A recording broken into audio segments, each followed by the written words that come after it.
পেয়েছি। খবরটা হলো এরকম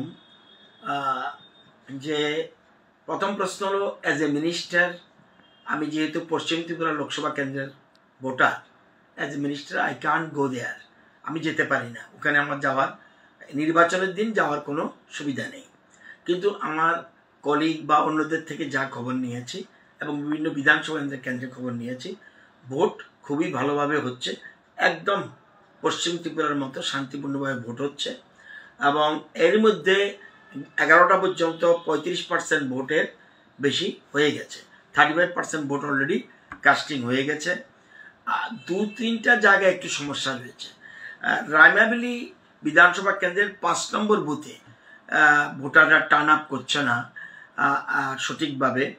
আর অম্পিতে একটা পোলিং স্টেশনে সেরকম টার্ন আপ হচ্ছে না, একটা পোলিং স্টেশনে, নট সমস্ত এমপি বিধানসভা কেন্দ্রে নয়, একটা পোলিং স্টেশনে। আর রায়মাবেলিও ওখানকার এমএলএর সাথে কথা বলেছি, সেখানেও একটা পোলিং স্টেশনের লোক আসছে না। তাদের অন্য কোনো কারণ থাকতে পারে। এই ছাড়া বাকিটা পিসফুল হচ্ছে এবং খুব শান্তিপূর্ণভাবে ভোট হচ্ছে। সবচেয়ে বড় কথা, একতরফা ভোট হচ্ছে বলে আমার কাছে খবর। একতরফা মিনস সিপিএমের তারা এজেন্ট দিচ্ছে না। এইটা কত ডেকে ডেকে এনে দেওয়া যায় এজেন্ট, কিন্তু এজেন্ট দিচ্ছে না। এটা যুদ্ধক্ষেত্র থেকে পালিয়ে গেছে বলা চলবে। তারা যুদ্ধক্ষেত্র থেকে পালিয়ে গেছে। পশ্চিম ত্রিপুরা আগে পালিয়েছে, ওখানেও পালিয়ে যাচ্ছে এখন পর্যন্ত যা খবর।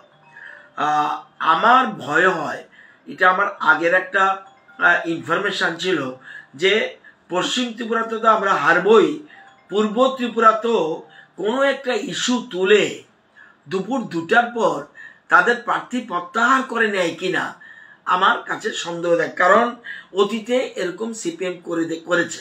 সেজন্য যে মিথ্যা অভিযোগ তুলে একটা তাদের গোপন মিটিং হয়েছে আমি জানি মেলার মাঠে।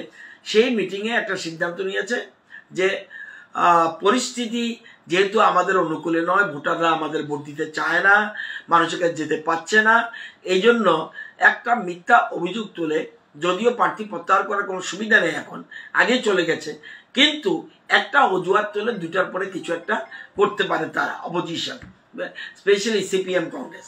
তো এই জিনিসটা আমার কাছে খবর যায়। নতুবা শান্তিপূর্ণভাবে সর্বত্র। আমি বিশ্ববন্ধু সেনের সাথে কথা বলেছি, আমি নন্দিতা রিয়াংয়ের সাথে কথা বলেছি, অনিমেষ দেববর্মার সাথে কথা বলেছি, আমাদের মৈলাপ্রু মগের সাথে কথা বলেছি, আমাদের মিনিস্টার সুধাংশু দাসের সাথে কথা বলেছি, টিঙ্কু রায়ের সাথে কথা বলেছি, আমি কথা বলেছি ভগবান দাসের সাথে কথা বলেছি, তারপরে আমাদের মনোজ দেব আমাদের কথা বলেছি, কল্যাণী রায়ের সাথে কথা বলেছি। বেশিরভাগ জায়গাতে আমরা কথা বলেছি। কথা বলে সব জায়গায় পালদাংশু আমাদের ত্রিপুরা মতার যে এমএলএ, ওনার সাথে কথা বলেছি এবং রঞ্জিত দেববর্মার সাথে কথা বলেছি, অনেকের সাথে। শম্ভুকে পাচ্ছি না, ছামনু, নতুবা ওর সাথে খবর নিতে পারতাম। তবু খবর পেয়েছি পিসফুলি ভোট হচ্ছে, সব জায়গায় শান্তিপূর্ণ, কোনো রকম অসুবিধা নেই।